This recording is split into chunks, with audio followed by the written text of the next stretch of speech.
¿Cuál es la relación de Hollywood? O mejor dicho, la relación de los grandes estudios de Hollywood con la política.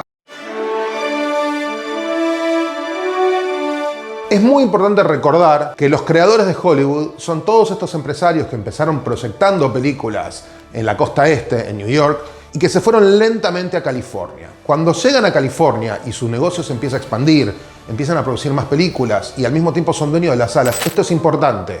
Eran productores, distribuidores y exhibidores. Empiezan a formar una industria, y una industria con lazos interfamiliares. Algunos presidentes de los estudios, sus yernos eran quienes fundaban otros estudios. Era una comunidad cerrada donde el principal miedo que tenían todas estas personas era la intervención del gobierno. Porque en las primeras décadas del siglo XX había unas políticas públicas completamente antimigratorias y particularmente racistas y antisemitas. La mayor parte de los fundadores de los estudios de Hollywood eran judíos centroeuropeos, que tenían mucho miedo a la intervención del gobierno y a la expropiación. Que alguien dijese, ustedes no son lo suficientemente norteamericanos para controlar o manejar el mayor medio de comunicación de este siglo. Uno de los grandes mecanismos que tenían los dueños de los estudios para mostrar al mundo qué tan norteamericanos eran, era justamente ser mucho más patriotas, mucho más nacionalistas, tener más presentes los íconos norteamericanos que lo que haría un norteamericano medio.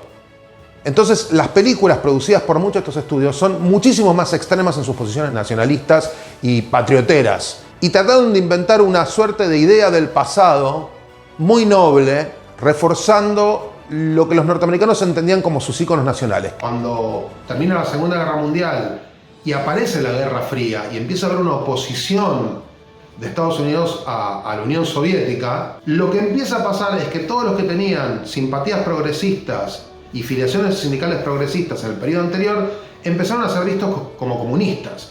Y ahí aparecen las listas negras, que impiden que mucha gente que en realidad no era comunista, pero que sí tenía participación en sindicatos considerados progresistas, empiezan a no poder trabajar.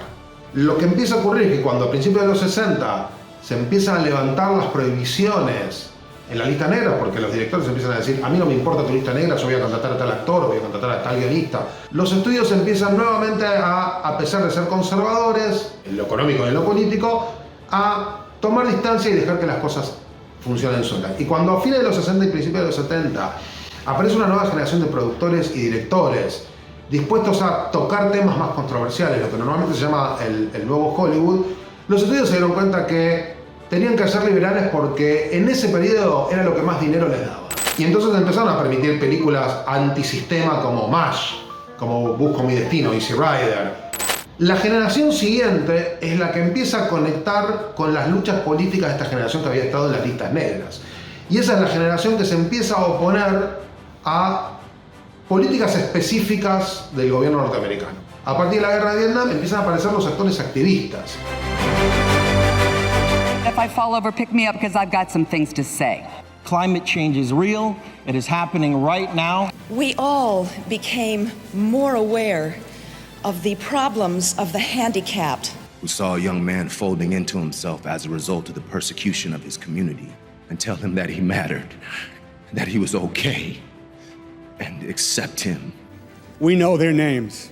They number 1,000 for each one of the red ribbons that we wear here tonight.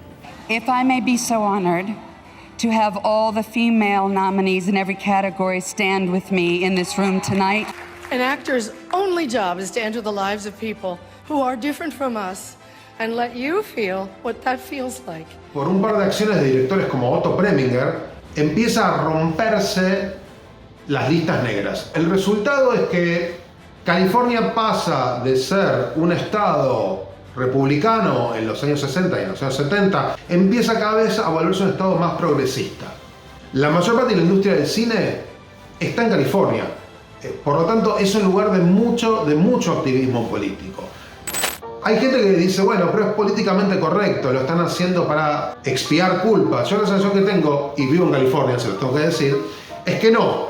Las posiciones políticas están hechas muy a conciencia porque está en el ADN de un Estado que ha sido el centro de discusiones, primero sindicales y después del orden de lo social.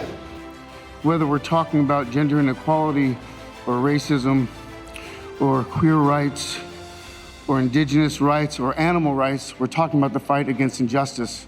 We're talking about the fight against the belief that one nation, one people, one race, one gender, or one species has the right to dominate, control, and use and exploit another with impunity. Run to the rescue with love, and peace will follow. Thank you.